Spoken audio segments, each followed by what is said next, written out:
Sir Balakrishna అఖండ ఎట్టకేలకు 12న release అవుతుందని తెలుస్తుంది. ఏంటి దానిపై మీ కామెంట్? ఏమో నేను చెప్పాక మొన్నే చెప్పాక 12వ తారీఖు రిలీజ్ అవుతుందని ఆ రోజు చెప్పాను. అవుతాను, సంతోషం, పర్లేదు. మన మాట గౌరవించి వాళ్ళంతా రిలీజ్ చేస్తుంది, సంతోషంగా ఉంది. సో 12వ తారీఖు చాలా చిన్న సినిమాలు ఉన్నాయి, వాటికి ఈ అఖండ వలన ఎఫెక్ట్ పడుతుంది. వాళ్ళందరూ కూడా వాళ్ళ సినిమాల్ని పోస్ట్పోన్ చేసుకోవాల్సిన పరిస్థితి వచ్చింది. అంత ఉండదు అనుకోండి. ఇప్పుడు ఏ సినిమా ఉండేది ఆ సినిమాకు ఉంటుంది.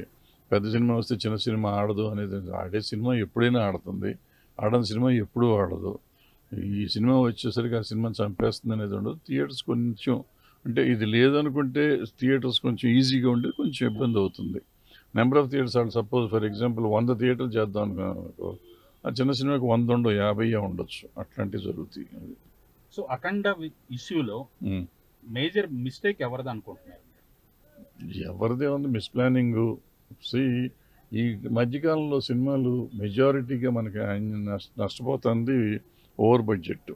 అంటే మనం కెపాసిటీ ఎంత ఉంటుందో అంతగా సినిమా తీయాలి, కానీ అంతకు మించి ఊహించేసి, ఇప్పుడు మనం పులిని చూసి నక్కవాత పెట్టుకున్నట్టు RRR వచ్చింది, కల్కి వచ్చింది, బాహుబలి వచ్చింది, నాకెందుకు రాదు అని అనుకోవటం కంటే మనం తీసామనుకోండి 100 కోట్లుగా తీసి 1000 కోట్లు వస్తే సంతోషించాలి, కానీ 1000 కోట్లు వచ్చేస్తే 1000 కోట్లు ఖర్చు పెట్టి నష్టపోయి ఇట్లా సినిమాలు ఆపుకోవటం కరెక్ట్ కాదు కదా.